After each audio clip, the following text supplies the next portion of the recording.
What are the things that you've learned over the last couple of years about making the right bets at the early stage? See, at the end of the day, we ourselves are a startup. So I would be fooling you and myself if I tell you that I know all the secrets, right?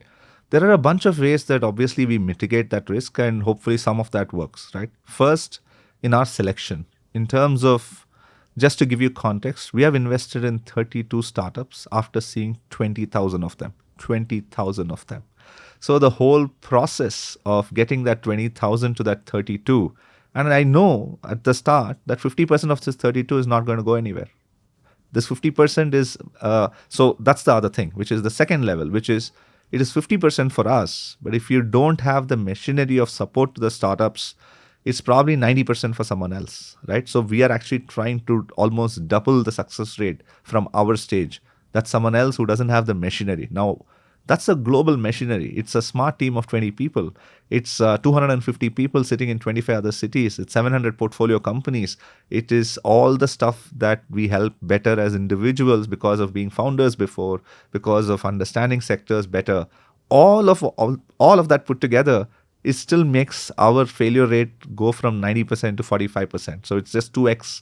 It doesn't make it suddenly go to 20% and that 80% of our startups will succeed. So no, right? That's just the nature of the stage at which we play, that when you take some of these big boulder bets, there are going to be more failures. And because of the nature of companies after a particular stage, every stage has its quote unquote failure rate or a probability of becoming quote unquote, if unicorn is that, proxy for success, I think there's a particular chance of becoming a unicorn. From our stage, typically, that is almost a 2 to 3% chance, right? Which is not small, but it's not big too.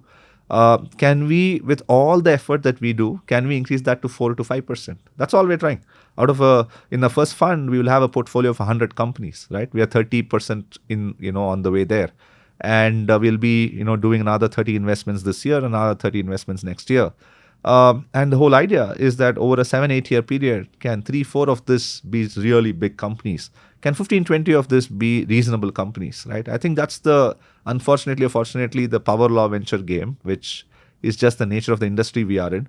But at the start, what you can look for is all the proxies and patterns that over years of investing for Nitin, or for all the data that we collate from all of our global, operations, as well as all the industry data that we have from all the successes.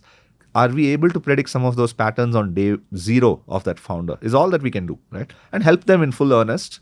The selection process, as I said, is pretty key, because at the end of the day, it's not that we wouldn't have missed people who are potential unicorns or we would have all selected only great talent. It's just that you have to be thorough in that process, because 20,000 people are interacting with you over the last 20 months.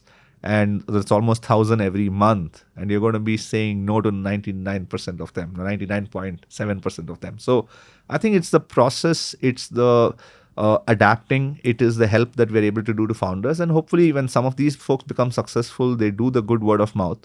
It is like any other consumer business, and they get the other founders in.